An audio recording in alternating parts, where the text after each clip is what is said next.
something that I mentioned earlier, Dr. Rose, a home or a place we can call home. How important is that, Dr. Rose?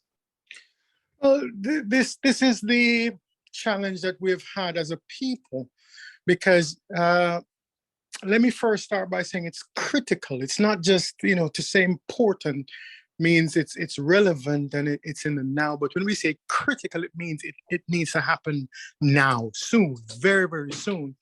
Because as we were challenged with the notions of identity, of loyalty, of spatial loyalty and social loyalty, but also that of spatial identity. We keep morphing and we keep adding and having to change and having to improve on the circumstances and realities that we find ourselves either creating or being pegged to.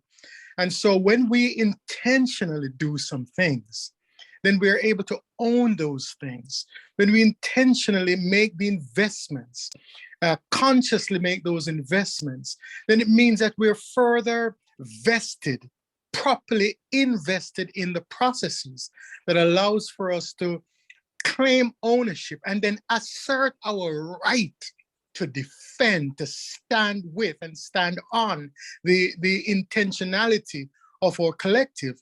And so it's critical because our people keep morphing to the whims and fancies of others and the dictates of others. And especially in the moment where the whole world, not just people of African ascendancy, are saying our lives matter, but many conscious people across our communities are saying, but for goodness sake, this is an old narrative. Yet it is some of our own people who, by virtue of their investment in the old, in the colonial and neo-colonial old narratives and behaviors, that keeps us so deeply entrenched in inactivity. So we're entrenched in inactivity. So we feel as if we cannot move or we shouldn't move because we're comfortable.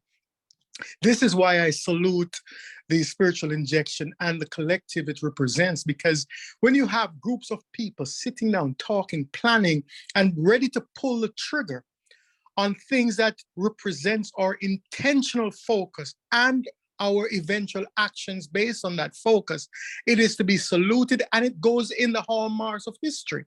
So we're history makers as creators and actors on and in history. Let us not lose those opportunities. And for those people who we know among us, in our families, in our groups and communities, that will slight these actions, it's okay. Have no debate on these things, because they are not who you are. They are the ones who will follow your lead, follow your example, because that's what they historically do. So let us not be, caught in that web of trying to explain, trying to defend, trying to convince. You sit on this platform because you are inspired to be. You have the impetus and the directives from the divine from within.